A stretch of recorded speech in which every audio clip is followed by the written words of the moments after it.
All right, all right, all right. It looks like we are live. I'll let it breathe just for a minute. Make sure that our all three of our streaming destinations are connecting, and it looks like we're good. So, welcome in everybody. This is the Frozen Rope podcast. You're going, who are these guys? I'm Chad Jensen. I'm the publisher of the Frozen Rope, part of Fan Nation and Sports Illustrated, SI.com. With me is my partner in crime. His name is Patrick Byrnes. He's the deputy editor of Frozen Rope. And Pat, as you know, I call him Pat, I call him Burnsy. All right, behind closed doors, as we're working to break down and cover your team, the Utah Jazz. Burnsy, this is our first podcast. It's going to be a gas. I'm really excited. We've been looking forward to launching this. We've been talking about it on social media for I don't know, maybe a year almost now. It seems like. But welcome, dude. How you doing tonight?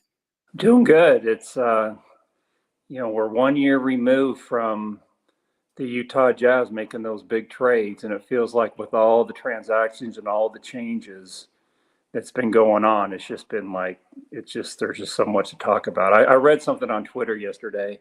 I don't want to take credit for it, but supposedly Walker Kessler is now the longest tenured Utah Jazz player on the roster now. So it just tells you, like, it's nuts, like what Danny Ainge has done. Like, Danny Ainge has definitely put his stamp on the team. This is his team. These are his guys. And we're definitely not done. Like, it feels like we've done a million transactions, but we're just getting started as far as what really this roster is going to look like in 1-2 years from now. It's going to be awesome. That's probably true when you think about it. That's with the understanding, of course, that Jordan Clarkson doesn't resign or if he ends up Right. opting out or whatever. But yeah, it has been a wild year. I'm sure Jazz fans are in equal parts like as excited as they are, maybe a little apprehensive just because the whole world's been shook up over the last year. But I think the team, the 2022-2023 squad under Will Hardy in year one as a head coach, I mean, it wasn't pretty. All things at times it was. I mean, it was a great season. It started off with a bang, but kind of dwindled as injuries started taking their toll. And then we all know what happened at the trade deadline. That really took the sand out of things. But fans should be way more encouraged by what they saw last season than anything. And then especially, Pat, the reason we're even getting together tonight to go through these things is, and what's up, Lynn? Good to see you in the chat.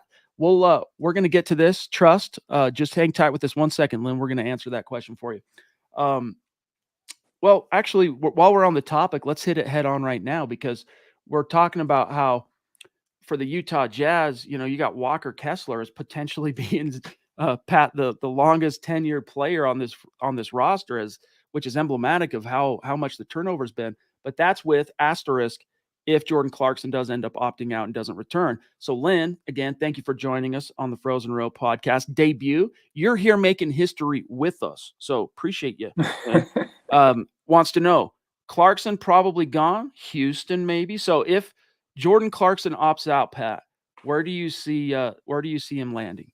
I think Houston's a one, and I mean, he built a house in San Antonio, just this last season. San Antonio's got money, so I think San Antonio and Houston are the two teams to look at. The word on the street is that the Jazz owner he likes Clarkson. Clarkson's his guy, so Clarkson can still opt out, and the Jazz could sign him still. Doesn't mean he's not going to be a Jazz guy. But we'll see. Like it's. I think logic says Jordan Clarkson. We're rebuilding. He's going to be 31 years old. Logic says it's time to move on. But supposedly the Jazz ownership likes him. So it wouldn't surprise me either way. It wouldn't surprise me if they sign him to a longer deal. I've got to remember, Pat, while we're here, not to navigate off screen because we use Frozen on the Frozen Rope. We use StreamYard to do our live streams, which is an excellent streaming service that is done from the browser. But if you open too many windows while you're trying to stream, it wants to do a little laggy. So I got to remember that.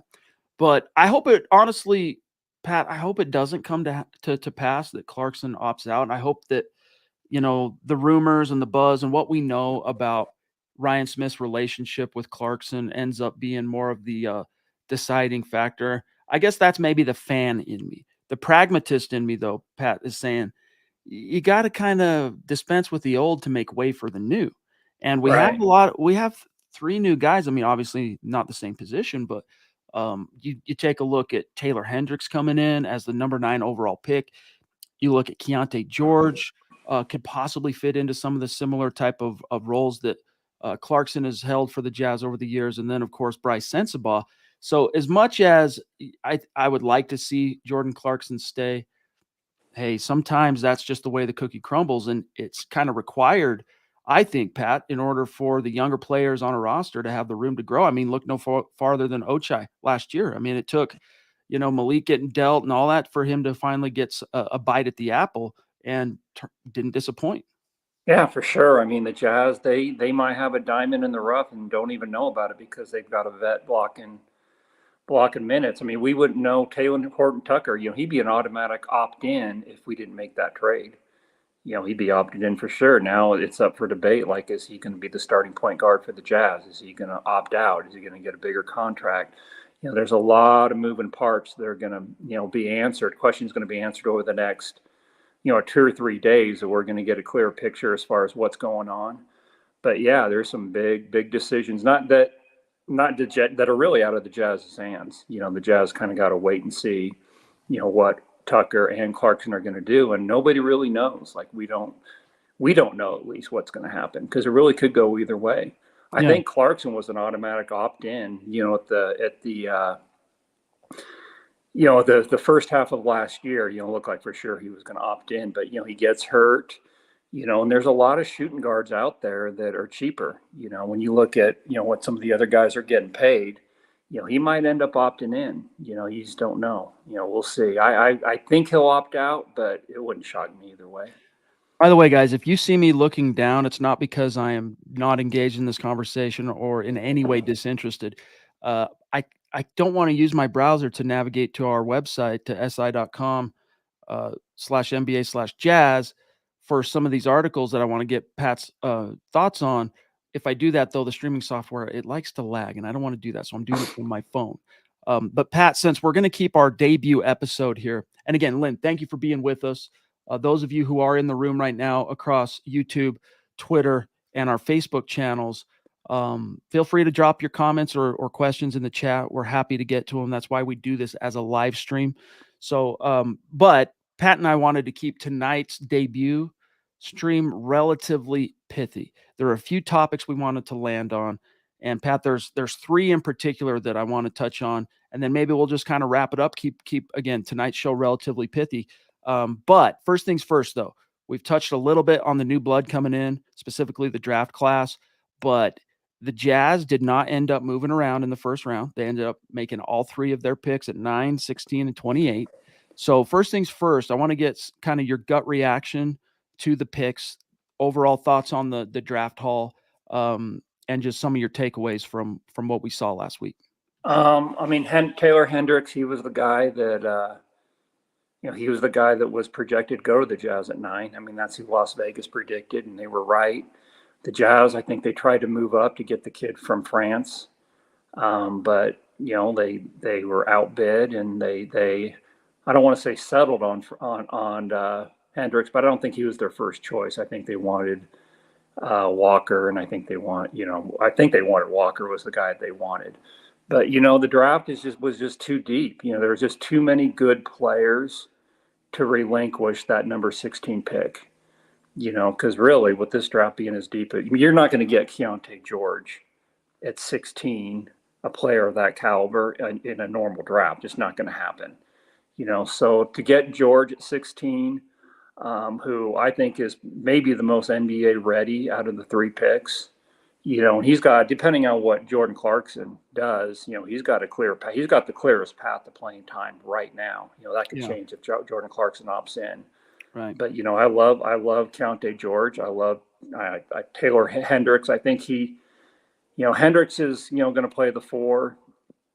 Probably some 3. The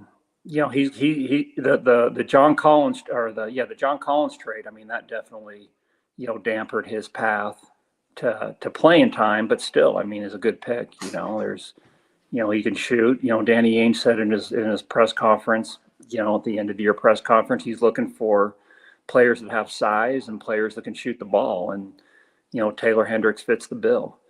And then, George, he's a guy that, can create his own offense. He's only 19 years old. Yeah. And, we'll see what he does. We'll see what happens. What Walker Kessler did last year is not the norm, of a rookie making that big of an impact. Right. So you got to hope that one out of the 3 rookies that they drafted, if one of those guys can make an impact that Walker Kessler did last year, that's a big time win. But we'll see. Like I said, these kids are only 19 years old. So, we'll see. Lynn, thank you. Appreciate you.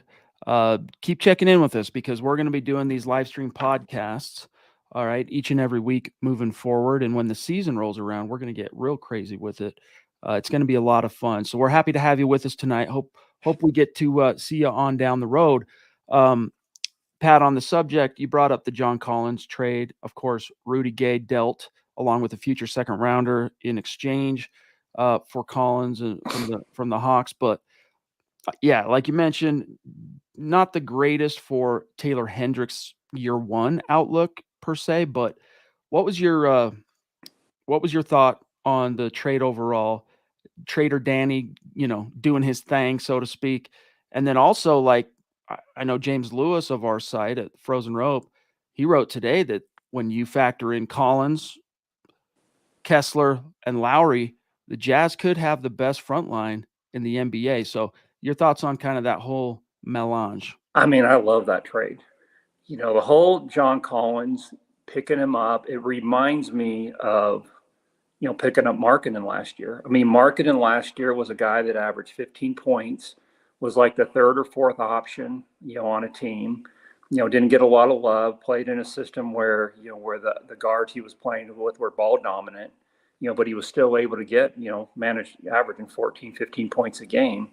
Collins is in the same situation. Collins, averaged 14.3 points a game last year. Being like the 4th option, playing with Trae Young and DeJounte Murray. That's good to be able to average 14 points with those guys. I mean, you're not getting a lot of touches. So John Collins is going probably from being the 4th option to arguably the 2nd option for the Jazz. So who's to say if if an offensive plays are made for him, if the offense is run for him, he's just not, running around, watching Trae Young go one-on-one, that can get old. Who's to say if like things are run through him, he can't be like a 20-point year guy. He can't be a guy that, becomes like a Markkanen from last year. I know that's like best case scenario, but Sure. like he wasn't in a great situation last year, and he's coming into a situation where he's going to get the ball. Plays are going to be run through him, and he should be able to average 18, 20 points a game. An efficient 18 to 20. So I love the trade. Is it now the best or one of the best front lines in the league?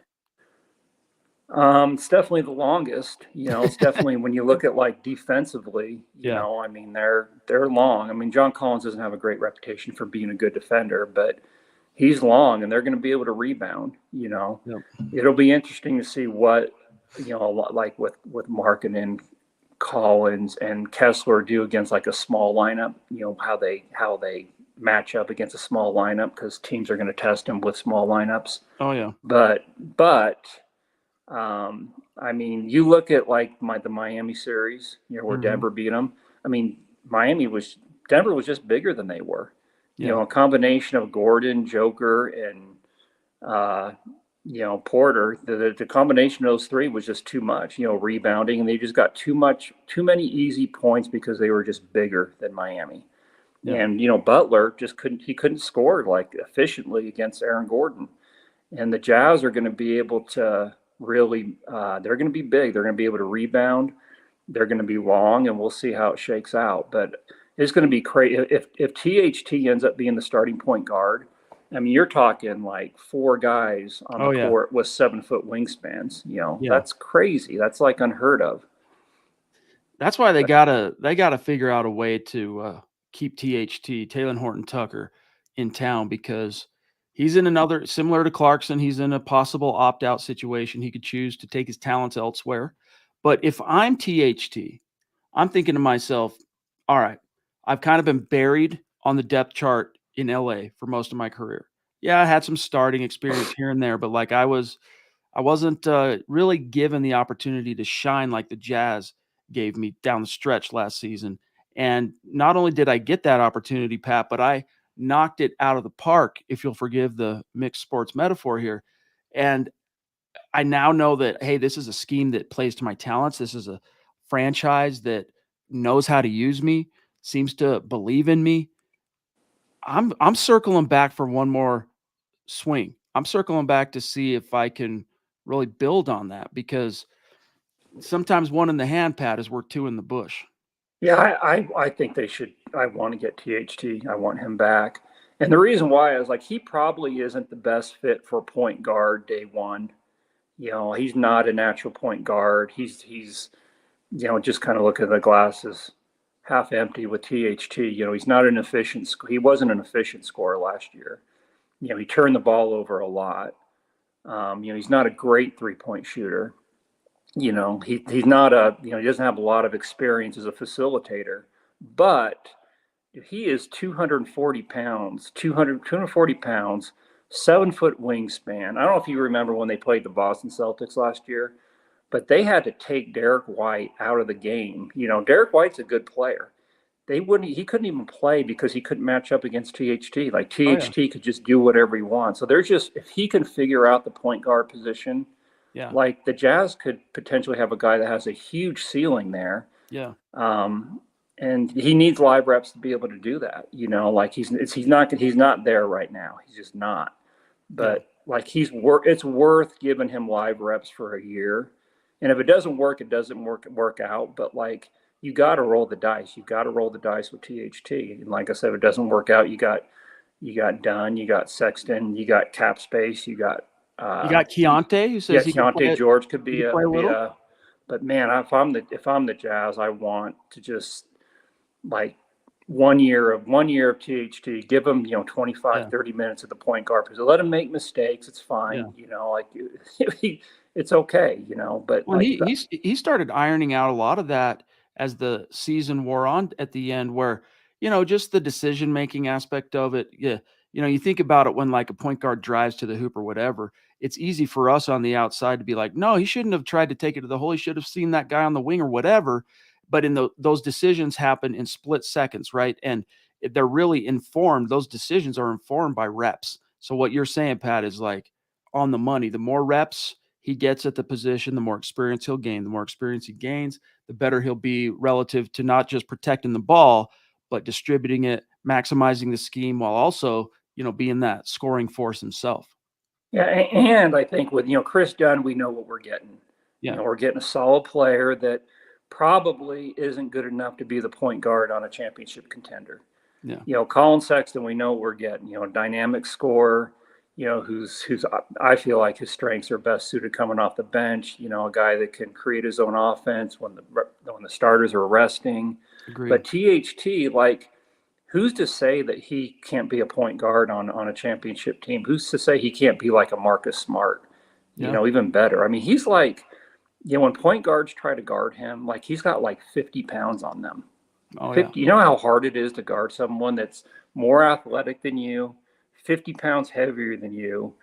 It's really difficult. And Plus like I all said, that, plus he's the not length discrepancies, in in the terms of length and the wingspan. rebounding and the defense.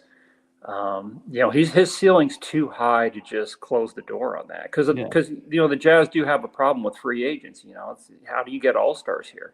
Well, Exactly. this could be a path. One last topic, Pat, I want to get your thoughts on, and then we'll sign off by about 10 after.